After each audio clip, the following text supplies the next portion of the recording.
into... Oh my!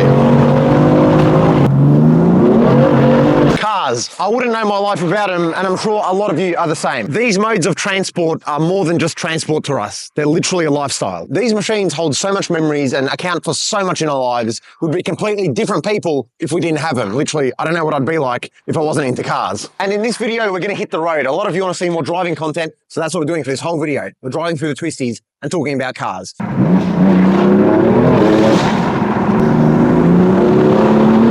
So where did this crazy obsession start? Well, I can blame one man and one man only. That is Senior Nicholas, my father. Since I could literally walk and talk, all I've been doing is cars, cars, cars and cars. From being 3 years old, walking down the street naming every single car brand, to driving around when I was under 3 years old in my little Formula One car. All I could care about were these machines. Now, a lot of you are gonna say, Nick, you're lucky. You found your passion young. A lot of people spend their whole life trying to find their true passion. And I am, that is true. I love anything to have an engine in it. I do like jet skis, I like motorbikes, but I always keep coming back to cars. That's the one that has a special place in my heart. But they cannot be good without some bad, and my passion and love does also have a few problems that come along with it. I'm gonna go over 4 main points in this video on how cars affect it, and it's gonna sound like a borderline obsession, and it is. I do have an obsession of these things, but this is how it affects my life in 4 different aspects. Category 1, and the most obvious of them all, has to be entertainment. I mean, cars to us are literally our biggest form of entertainment. When we're bored, we go out for a drive. We take them through the twisties like I am now. You take them to the drag strip. You take them out to Mexico. Whatever you do for fun, that's what you do with your car. And that is what brings you enjoyment. Now, I'm not saying I can't do non-car related things. I'm not gonna say no. I still go out for dinner with my girlfriend. I still play video games with my friends. I do all these things, but 9 times out of 10, a conversation will come up that talks about cars.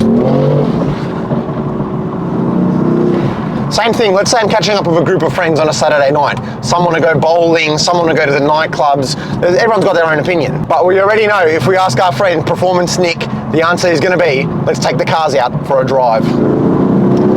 Or it could be go to a car meet or a car show, or go even to Mexico. It doesn't matter. You're just enjoying cars and everything to do with them. And my recommendation is going to be something to do with cars. But the good thing I did say, they are a form of transport, which makes it a bit easier. So if we do go to bowling or go out for dinner, I do at least get to drive my car there, and that's going to be the most enjoyment, most likely, of the night, getting to drive my car to and from. Not saying I don't enjoy the presence of other people and doing other things, but the most enjoyable thing for me is sitting behind this wheel and enjoying this motor vehicle. We've arrived at this beautiful spot, so I think we might have to leave the car here. But number 2 is finances. I feel like a true YouTube vlogger. I've left my car all the way up there, wherever it is, and I'm talking straight to the camera. To own cars, you need money. Let me rephrase, to own good cars, you need good money. But Nick, every hobby's like that. You need money to be able to fund it. Correct, but cars isn't necessarily the cheapest of hobbies. Boys, I might get kidnapped here. I really don't know where I'm going. I might end up in like an Outlast situation. But if I don't make it back, one of you can have my car, I guess. But going back to the hobbies, yes, you can be an avid watch collector and have a watch literally worth double the value of my car. That is true. Okay, I see where it led to now. Holy. Now that is beautiful. But the way cars affect it is the perception of money. If someone said, I just spent $50,000 on my Rolex, I'm thinking, you could have bought an M4, or they spent $100,000 on a boat. Bro, you could have bought an M5. Oh, I just put down $300,000 for a home deposit. Bro, you could have bought an Audi R8. Now, by no means am I saying you should do that and buy an R8 instead of a house, but every time someone mentions any sum of money, it links back to cars and mods and what you can do to the car with that money instead of whatever else you're buying. So if someone just spent $5,000 on designer clothes, I'm thinking, bro, you could have got an exhaust for $5,000. But they didn't really care because they don't care about cars. But clearly, I do. Again, you shouldn't spend all your money on cars, and I don't. I do invest my money and save my money quite a bit. But again, the money I'm saving, I'm thinking, oh, I've got all this money. I could buy another car. It's really tempting and it's really dangerous. Before you click off, no, I'm not a nature channel or David Attenborough. So let's go right back into that M4. And that brings us on to topic number 3. Holidays. We all love them. You escape your day-to-day 9-to-5 grind or your university or whatever it is to go to another place on the other side of the world and get to relax. And yep, you guessed it, I'm still suffering from this same crippling addiction even when I'm on the other side of the planet. Last year, I went to the land of the free, US of A. Oh my, we gotta hit it here. Oh my. what a road. The culture, the people, the meets, the cars, it's something you see out of Fast and Furious in the movies, and I got to see it in real life, so I was definitely happy when I was there. But while I was there, it really was teasing with me. While I was in California, there was nothing more I wanted to do than get an E92 M3 and go through those canyons, the Californian canyons. Or Highway 1 across the west coast. Oh my God, that would be a dream come true. Then we went to Texas, big long roads. If only I could have a ZR1 Corvette. Oh my God, I don't know how I could have more fun.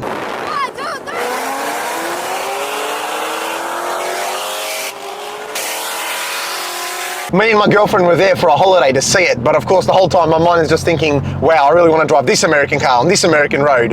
Even though we're at Disneyland, I'm still thinking about cars.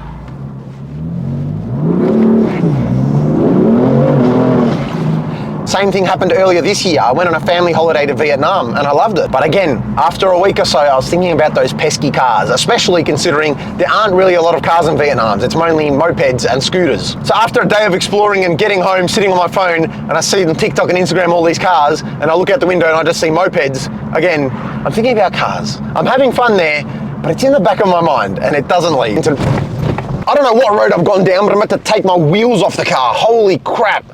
I don't know how I'm going to get out of here. It's like this road's been bombed. And I mean, I lowered M4. I don't know how I'm going to get out. This is horrible. Might need to call a tow truck for this video. And future holidays, I'm thinking about how I can incorporate cars, whether I'm going on the European coast and renting out a Ferrari for the day, or if I'm going on a Japanese Togue and getting an S15 to drive around in. I'm always thinking about those pesky things. Anyways, let's go to the next topic.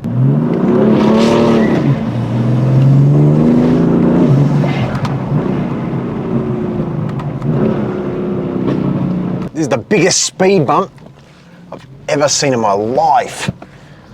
You know, going to the twisty roads might not be the best idea in a lowered M4. I thought it'd be nice, you know, calm twisty roads, but I've got speed bumps, potholes. Looks like there's been a war on the roads. I'm sure the M4 isn't too happy with its owner right now. For topic number 4, let's get serious. We're gonna get deep here, and it has to do with purpose and your purpose on this earth. As my fellow YouTuber and inspiration, the Stradman, once said, always love cars.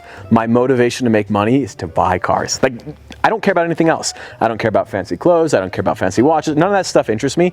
It's just cars. Like he said, everything is to do with cars. All we want to do is experience them, feel them, drive different cars, drive them different roads. That is our purpose on this earth. That's what it feels like. It is a well-known term that every car guy has his dream car or multiple dream cars.